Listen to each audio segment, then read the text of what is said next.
Okay, hey everybody. Y'all gotta excuse me. I just got off work, but I couldn't hold on to this any longer. We have to talk.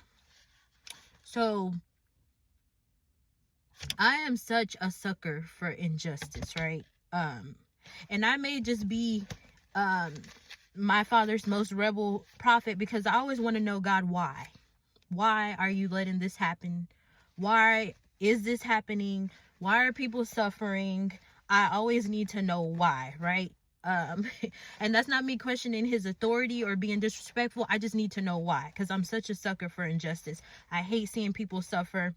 And there are a lot of things that you guys are experiencing, and at the sake of the enemy, and you don't even know that it's spiritual warfare. And my question to God is always, they don't even know what they're doing, so why are you still allowing them to be attacked, right? And I know that when something starts to be heavy in my heart and my spirit, that there's a word coming from it, right? So this word is about strongholds, and this is also a time of exposure. So a lot of you are having spiritual attack in your finances, in your relationships, just internally, right? You're having some identity stuff, some shame, some confusion, just different things, right? And I know this because he allows me to hear it and he allows me to feel it. And I am also watching people suffer injustice daily, and it really pisses me off, right? I hate it that good people are suffering from things that they don't even know that they're doing. So this word is about strongholds. And let me just explain it to you like this, right? Just like if you commit an offense, right? Someone can take you to court. And based off of what the judge, I guess the verdict, no, is it the verdict? Based off of what the judge decides, based off what the judge decides, there is a conviction or you are released, right? The charges are dropped. That's what I'm trying to say. The charges are dropped. Y'all, put your spiritual ears on, because a lot of y'all are suffering from this and you don't even know it. Your God is a spirit in heaven. So before you were a human being on earth, you have a spirit in heaven. God wanted to bring heaven to earth, so he put people on the earth, right? So on the earth, we're not ruled. I'm sorry. On earth, we are ruled through a kingdom judicial system. Lord, help me. Please help me make this make sense. So the enemy, whom you can't see, I know it sounds mythical. Y'all, I have been living it for the past 2 years, so I know it's true. The enemy can take accusations to God, right? And say you committed so-and-so offense. Whether you know you committed the offense or not, God is a fair judge. So say you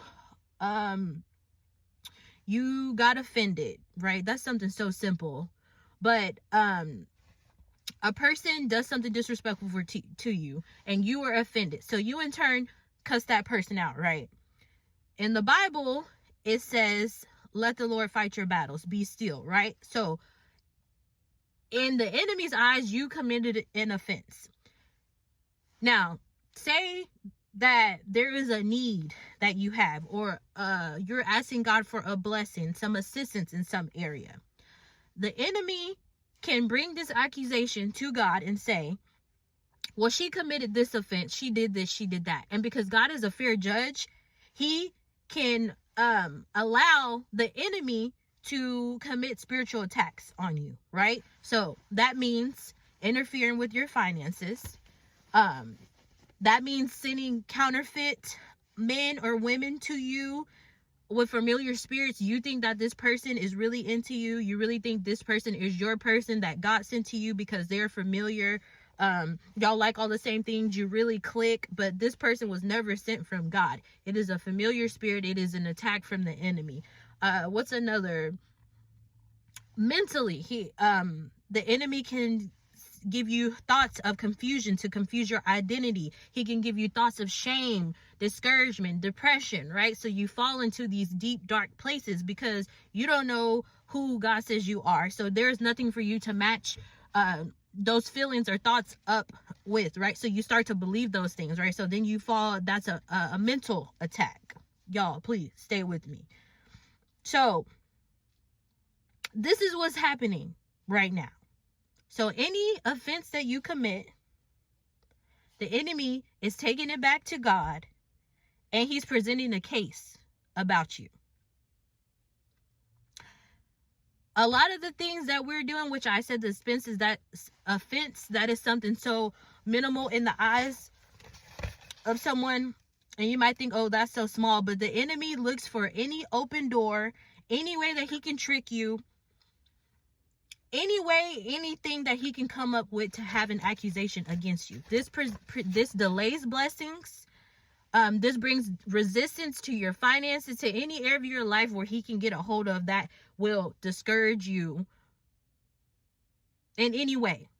Okay, I hope that makes sense. Okay, so basically, anything that you keep repeating that is hurting you is a stronghold, right? And I'm just gonna give y'all some examples. Food is one. Overeating, that's gluttony. He can take that as an accusation against you. Fornication and sex, repeated habits of sin. So, right, some of you know that sleeping with someone outside of marriage is a sin, but some of you don't. And that is a big one that the enemy will take to God and say, look what he's doing, look what she's doing. And the enemy can then have permission to attack, because the enemy can't do anything without God's permission. Y'all, please listen to me. The enemy cannot do anything without God's permission. But we are giving him open doors, and we're giving him ammo, right, to take to the courts of heaven to present a case against us. Substances, drinking and smoking. Drinking and smoking is not a sin. Y'all, please, I have sat at God's feet. This is something that I have asked him about over and over. I also have a word about gardening that's coming up next. Yo, we got to get out of the spirit of religion. Drinking and smoking is not a sin. It is bad for you, yes, but you are not going to hell because you smoke or you have a drink. People using things like work or anything that you use to cope. If you make these things an idol, God has an issue with that, because God wants to be first in your life. But it is not a sin that you use things to cope. The things that we put in place of God to survive or to cope with life situations lead to sin. That's what I'm trying to say. So if you go out and you have a drink or a few drinks, and then you get a little tipsy, you end up going home with somebody that you shouldn't go home with, and that leads to sin, right? Do y'all see where I'm going? Okay. Exploding in anger or shutting down emotionally. Feeling shame even after God forgives you. Repeating the same relationship mistakes. So that's just like I said earlier. You have a God-ordained spouse. A lot of us are not waiting for God to send our person, and we're ending up in relationships with people that we shouldn't be with, and that also leads to fornication, right? Because you end up sleeping with a person that God never meant for you to give your body to, or a person that he never meant for you to be with. So just that just doesn't lead to good things, because that person can not have good intentions for you, right? So if you're repeating something that keeps hurting you, that can be a stronghold. Now, some strongholds we picked up from things that were passed down to us, right? Trauma, how we were raised, what we saw modeled. We saw a lot of alcoholism. We saw a lot of domestic violence. We saw a lot of fighting in the home. there was pain that you experienced that you didn't know how to process, so there were behaviors that you formed, right? And Satan used all of those things against you. That's why we have to read our Bible. When we know what God expects of us, then Satan has no ammo to take to him about us, right? So some of these things, some of these patterns you didn't choose on purpose, but you learned them to survive. So God is now helping us to see and understand and expose how we end up in these strongholds and how we end up into sometimes these sunken places, because they become cycles. We start to feel like this is all life has to offer. This is the only way life will ever be, when you're really just caught up in a stronghold. And the more that we repeat these behaviors, it's just a cycle of attacks that continue. And that's what keeps us down. That's what keep our finances under attack. Some of y'all don't even know your finances are under attack. And I am literally just sitting here watching. I call it injustice because you don't know that you're going through it. But I am literally seeing it happen all day, every day. So we got to start breaking these strongholds. So literally anything that you run to instead of God when you're hurting, scared, stressed, or overwhelmed. I should have said that from the beginning. Thank you, Lord. Anything that you run to instead of God when you're hurting, scared, stressed, or overwhelmed. People, control, corn, food, alcohol, anger, avoidance, overworking, social media, fantasy, emotional dependence, bitterness, and self-reliance, okay? Whatever you trust more than God for comfort or safety becomes a spiritual altar, right? So you start relying on those things instead of going to God about it. And y'all, this is whether you believe or not, because this is how God created the heavens, the earth. He created everything. So he created it to run a certain way. So for people who still don't believe in God, like y'all got to throw that out the window, because you're living in his world. He created it to run a certain way. And if you're living outside of this way, then you are going to have trouble in your life. There's just really no way around it. Throw out all the religion portion of it. This is God, your Father. He loves you. He wants the best for us, and that's why if we don't know him, then we don't know that we're under strongholds. We don't know that we have built up altars, right, that are keeping us from blessings, right? Because you either reap a blessing or a curse. So if the enemy is taking accusations to God about you, then you're not reaping a blessing. It's just a cycle of curses. So I hope that makes sense, y'all. So sometimes the hardest things to change are the things that feel normal to us, right? That's food, that's control, that's social media, alcohol, anger. Some of y'all are praying to God and you feel like you're not getting answers, but God is literally always exposing things to us, especially the strongholds, because he doesn't want us bound. But a lot of us are not coming to God, so you don't know that you're caught up in strongholds, right? So your first step is praying.